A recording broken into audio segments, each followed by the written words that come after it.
खबर देश में कोरोना की बेकाबू रफ्तार। पहली बार देश में 3000 से ज्यादा मौतें हुई हैं। पिछले 24 घंटे में कुल मौत 3293 मौतें हुई हैं।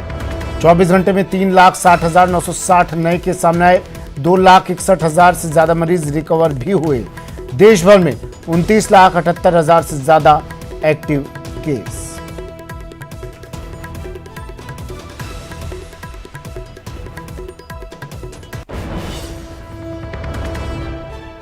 देश भर में कोरोना की बेकाबू रफ्तार, लगातार बढ़ते हुए आंकड़े।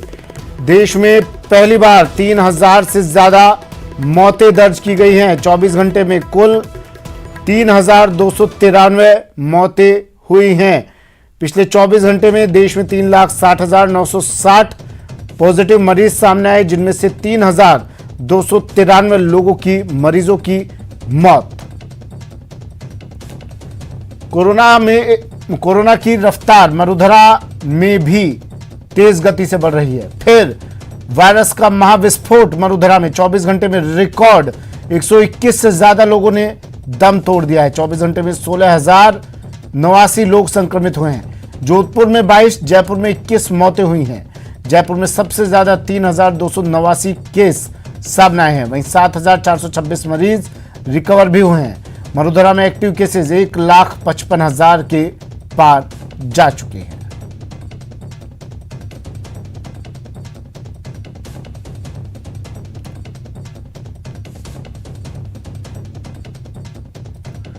चलिए, मेरे सहयोगी हमारे साथ सीधा जुड़ गए हैं। जयपुर से लवली और बीकानेर से सतवीर हमारे साथ जुड़ गए हैं। पिछले 24 घंटे में रिकॉर्ड बना है लवली, 121 से ज्यादा मौतें। क्या हो रहा है राजधानी जयपुर में, प्रदेश भर में? मुख्यमंत्री हालांकि लगातार बैठकें ले रहे हैं, लेकिन असर कुछ दिखाई नहीं दे रहा है।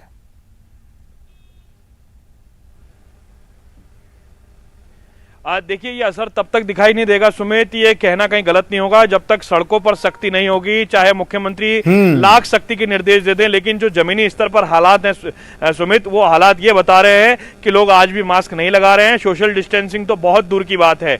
बड़े बड़े विवाह समारोह जो है, कल जयपुर शहर के अंदर बड़ी बड़ी शादियां हुई है।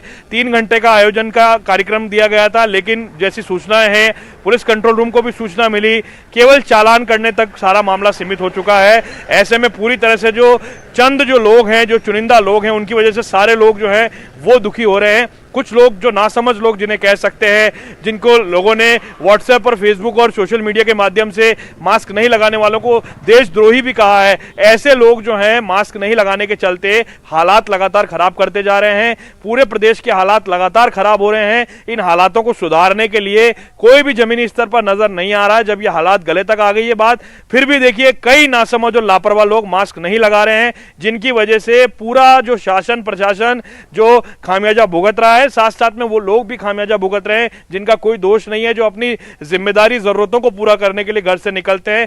उस जरूरत के नाम पर भी लोग अनावश्यक रूप से सड़कों पर नजर आ रहे हैं। पूरे शहर में कहीं भी कर्फ्यू का असर, केवल दुकानें बंद करने से काम नहीं चलेगा जब तक सड़कों पर रोक नहीं होगी। कल एक जो सूत्र का फोन आया शाम को कि हाईवे पर बेरोक-टोक यातायात चल रहा है। हाईवे पर इतना ट्रैफिक है कि हाईवे पर चलने की जगह नहीं है। जयपुर भरतपुर दौसा हाईवे की घटना ये बताई गई। यानी कि आप हालात को समझ सकते हैं। लोगों ने वीकेंड कर्फ्यू को वीकेंड एंजॉयमेंट समझ लिया है और उसी की हालात जो हैं वो लगातार बनते जा रहे हैं। आज 4 मरीजों की जयपुर में मौत हुई ऑक्सीजन ना मिलने की वजह से। अस्पताल में पैर रखने के लिए जगह नहीं है। अगर किसी का एक्सीडेंट हो जाता है तो उसको फर्स्ट एड देने के लिए अस्पताल में कोई स्टाफ का नुमाइंदा नहीं मिलता है कई घंटों तक, कई देर तक। तो ऐसे में हालातों को लोगों को समझना होगा, और फिर भी नहीं समझे तो देखिए ये राम के भरोसे ये पूरा राम राज्य अगर इस तरह से चलेगा, क्योंकि शासन प्रशासन के पास एक लिमिटेड सोर्सेज हैं। शासन प्रशासन के पास में लिमिटेड अस्पताल हैं, लिमिटेड डॉक्टर हैं, लिमिटेड टीमें हैं। लेकिन अगर हमने नई बात को समझा तो यह आबादी 130 करोड़ है,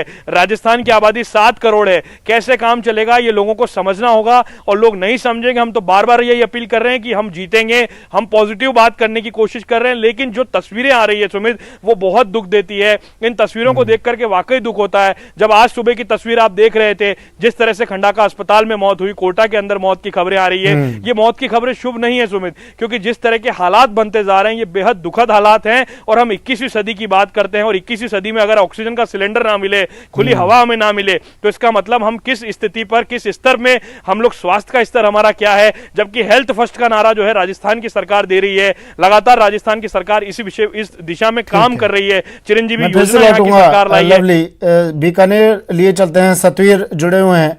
सतवीर, देखिए लवली कह रहे हैं कि लोगों की लापरवाही, बिल्कुल लोगों की लापरवाही, और इसी वजह से लगातार ये कोरोना के आंकड़े, ये मामले बढ़ते जा रहे हैं।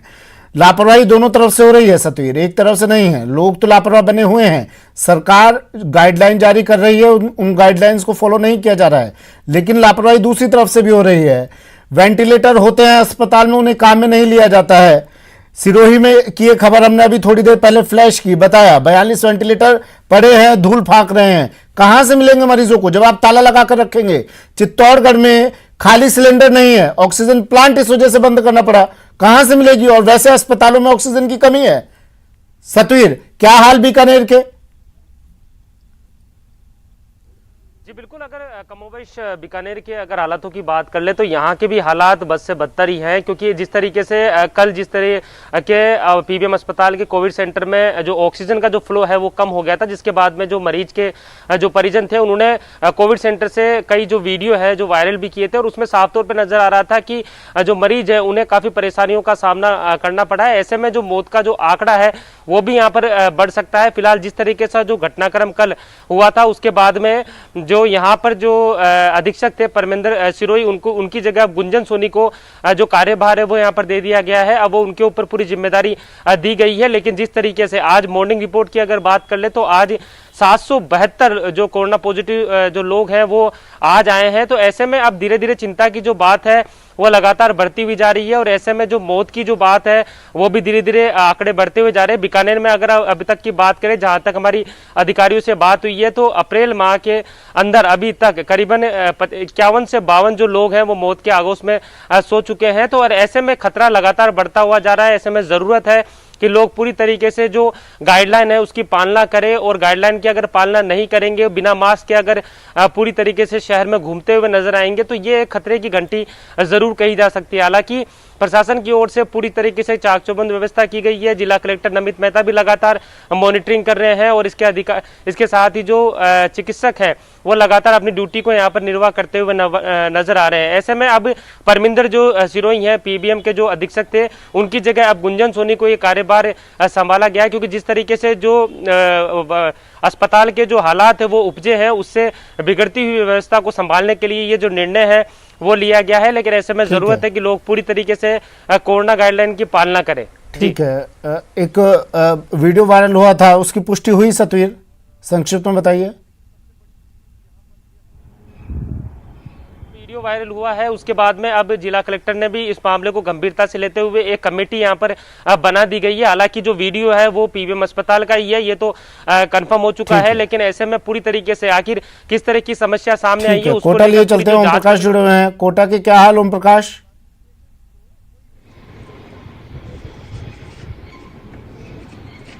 जी, कोटा के हाल ठीक नहीं कहा जा सकता है सुमित। यहाँ ऑक्सीजन की किल्लत और बेड की समस्या बरकरार है, और मरीजों की सांसें ऑक्सीजन की कमी से थम रही है। लगातार आरोप लग रहे हैं। हाँ, कोरोना को लेकर एक बात थोड़ी सी अच्छी कही जा सकती है कि जो एक्टिव केस है उसमें कुछ गिरावट देखने को मिली, और दूसरी सबसे बड़ी ये बात ये कही जा सकती है कि जो 1200 और 1300 मरीज रोजाना मिल रहे थे उसमें कुछ गिरावट देखने को मिली, और रोजाना फिलहाल जो 10 दिनों में 2-3 दिन ऐसा आए हैं जिसमें 700 और 800 के करीब मरीज आ रहे हैं। लेकिन कुल मिला के ये कहा जा सकता है कि जो पुलिस, जी निश्चित रूप से एमबीएस अस्पताल में 6 घंटे तक एक महिला तड़पती रही, और लगातार उनको परिजन गुहार लगाते रहे डॉक्टरों से, लेकिन उसको बेड तक उपलब्ध नहीं हो पाया। निजी एम्बुलेंस कर्मियों ने उसको ऑक्सीजन दी, और न्यूज 18 राजस्थान की टीम ने सामाजिक सरोकार निभाते हुए जब प्राचार्य तक मामला पहुंचाया तो 6 घंटे बाद उस महिलाओं को बेड उपलब्ध हो पाया। तो कुल मिलाकर ये कहा जा सकता है कि कोटा में हालात ठीक नहीं है। सभी अस्पतालों के हालात भयानक होते जा रहे हैं। बेड और ऑक्सीजन की कमी के कारण लगातार मौत का आंकड़ा बढ़ रहे हैं, आरोप लगा रहे हैं, और कोरोना का आंकड़ा। शुक्रिया ओम प्रकाश तमाम जानकारी के लिए। सतवीर लवली आपका भी शुक्रिया तमाम जानकारी के लिए। और इस वक्त की बड़ी खबर आ रही है जयपुर से। ऑक्सीजन रेमडेसिविर इंजेक्शन आवंटन मामला, हाईकोर्ट ने केंद्र और राज्य सरकार से मांगा जवाब। अधिवक्ता पीसी भंडारी की पत्र याचिका पर जवाब मांगा हाईकोर्ट ने। याचिका में कहा गया था कि केंद्र सरकार ऑक्सीजन और इंजेक्शन के आवंटन में भेदभाव कर रही है। जिन राज्यों में प्रदेश से कम कोरोना पॉजिटिव मरीज हैं उन्हें ज्यादा आवंटन किया जा रहा है। अदालत अब मामले में हस्तक्षेप करके सही आवंटन करवाए, ये याचिका दी गई। सचिन मेरे सहयोगी फोन लाइन पर जुड़ गए हैं। सचिन, भेदभाव का आरोप लग रहा था और अब मामला अदालत तक, क्या रहा सुनवाई में? देखिए, अधिवक्ता पीसी भंडारी की एक पत्र याचिका थी जिसको कोर्ट ने पीआईएल के रूप में लिस्टेड किया था और आज को सुनवाई हुई। उसमें एक चार्ट पूरा पेश किया गया था याचिकाकर्ता की तरफ से। उसमें कहा गया था कि 30 अप्रैल तक का जो आवंटन चार्ट है वो साबित करता है कि जिन राज्यों में, यानी गुजरात की बात कर लें, मध्य प्रदेश की बात कर लें, जो कि राजस्थान के मुकाबले के राज्य हैं, वहां पर राजस्थान की तुलना में एक्टिव केस बहुत कम है। लेकिन फिर भी जो आवंटन वहां पे किया गया वो आवंटन ज्यादा था बनस्पत राजस्थान की तुलना में। तो ये तमाम तरह के फैक्ट आज पेश किए गए थे और कोर्ट को इन फैक्ट के बाद लगा कि हाँ, कहीं ना कहीं आवंटन के अंदर जो है गड़बड़ हुई है। जिन केसेस के हिसाब से आवंटन नहीं किया गया, जो आरोप लगाया गया था याचिकाकर्ता की तरफ से कि इसमें भी राजनीति हो रही है, उसको कोर्ट ने प्रथम इसका सही माना है। केंद्र सरकार से और राज्य सरकार दोनों से जवाब मांगा है। दोनों सरकारों की तरफ से अपना जवाब पेश करना होगा और 30 अप्रैल को मामले की अगली सुनवाई रखी गई है कि 30 अप्रैल को जब दोनों सरकारों के जवाब आ जाएंगे तो कोर्ट आगे की सुनवाई इसमें करेगा। ठीक है, शुक्रिया सचिन तमाम जानकारी के लिए।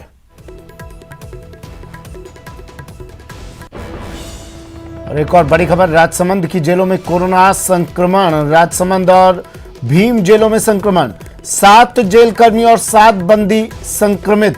विधिक सेवा प्राधिकरण सचिव के निरीक्षण में यह खुलासा हुआ। दोनों जेलों में डिस्टेंसिंग की पालना बड़ी चुनौती बनी हुई है। बड़ी खबर राजसमंद से, राजसमंद और भीम जेलों में कोरोना संक्रमण, कोरोना पांव पसार चुका है। यहां पर भी 7 जेल कर्मी और 7 बंदी संक्रमित पाए गए हैं। जब जांच की गई तो विधिक सेवा प्राधिकरण सचिव के निरीक्षण में यह खुलासा हुआ है। दोनों ही जेलों में सोशल डिस्टेंसिंग तो भूल ही जाइए, बड़ी चुनौती है यहां पर डिस्टेंसिंग बनाए रखना।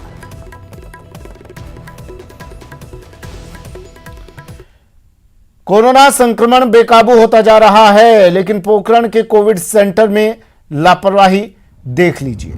तस्वीरों में देखिए किस तरह कोविड सेंटर में कई कोरोना पॉजिटिव बिना मास्क के छत पर घूम रहे हैं। इतना ही नहीं, कोविड सेंटर का मुख्य गेट खुला हुआ है, कोई सुरक्षाकर्मी तैनात नहीं है, लिहाजा कोरोना पॉजिटिव गेट के बाहर बिना मास्क घूम रहे हैं। रामदेवरा रोड पर इस कोविड सेंटर में 12 कोरोना पॉजिटिव मरीजों को रखा गया है। ऐसे में सुरक्षा के कोई इंतजाम नहीं होने के कारण यहां से कोई भी कोरोना पॉजिटिव कभी भी आराम से भाग सकता है। लेकिन नगर पालिका प्रशासन आंखें मूंदे बैठी है। इस कोविड सेंटर में सुबह शाम डॉक्टर पॉजिटिव मरीजों का चेकअप करते हैं, लेकिन इसके बाद इस कोविड सेंटर को भगवान भरोसे छोड़ दिया जाता है।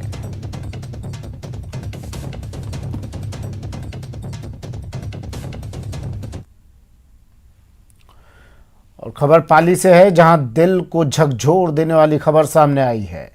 यहां एक बुजुर्ग अपनी पत्नी का इलाज करवाने के लिए जिले के सबसे बड़े बांगड़ अस्पताल पहुंचे और अपनी पत्नी को कोविड ओपीडी में भर्ती करवाने की गुहार लगाते रहे, लेकिन किसी ने उनकी गुहार नहीं सुनी। इसी बीच बीमार पत्नी का ऑटो में ही दम टूट गया। किसी तरह एक समाजसेवी की मदद से स्ट्रेचर मंगवाकर महिला को कोविड ओपीडी तक पहुंचाया गया। इसके बाद डॉक्टर्स ने उसे मृत घोषित कर दिया। शायद समय पर इलाज मिल जाता तो महिला की जिंदगी बच सकती थी। टैक्सी में कौन है?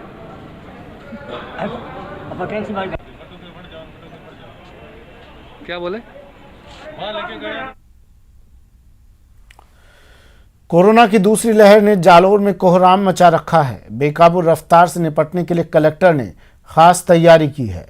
बड़ी संख्या में गुजरात से आने वाले प्रवासियों के लिए अलग अलग जगहों पर चेकिंग सेंटर बनाए गए हैं और बढ़ते केसेस को देखते हुए निजी अस्पतालों में कोरोना पेशेंट्स के लिए अलग से बेड तैयार करवाए जा रहे हैं। संवाददाता ने कलेक्टर नम्रता वैष्णवी से खास बातचीत की। जालौर जिले में कोरोना का प्रकोप अब हाई लेवल पे है। ऐसे में जालौर जिला कलेक्टर पूरी तरीके से व्यवस्थाएं संभाले हुए हैं। ऐसे में जहां पर बेड की आवश्यकता थी वहां बेड भी बढ़ाए गए। ऐसे में कुछ उपखंड क्षेत्रों के अंदर अलग से व्यवस्थाएं की गई है, निजी अस्पतालों के अंदर शिफ्टिंग की गई है। इसको लेकर हमारे साथ जालौर जिला कलेक्टर है, उनसे बात करते हैं कि वर्तमान में किस तरीके की व्यवस्थाएं देखी जा रही है। जी मैडम। इस वक्त जैसा आप सबको पता है जिले में कोरोना के केसेस बढ़ते जा रहे हैं, तो इसको कंट्रोल करने के लिए पहले तो हमने अपना जो डिस्ट्रिक्ट हॉस्पिटल है वहाँ पर एक हेल्प डेस्क लगाई है, ताकि जो पेशेंट्स आते हैं उनकी इनिशियली काउंसलिंग की जा सके, उनको इधर उधर भागना ना पड़े, उनको बिना वेट किए उनकी एडमिशन हो जाए और सही उपचार मिल जाए।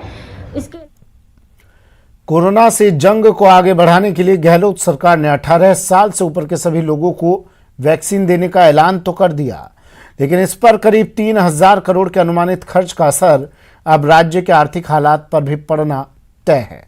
इससे सरकार की कई फ्लैगशिप योजनाओं के साथ ही विकास कार्य भी प्रभावित हो सकते हैं। मुफ्त वैक्सीन के साइड इफेक्ट, फ्लैगशिप योजनाओं पर चल सकती है कैंची। मुफ्त वैक्सीन के लिए चाहिए 3,000 करोड़।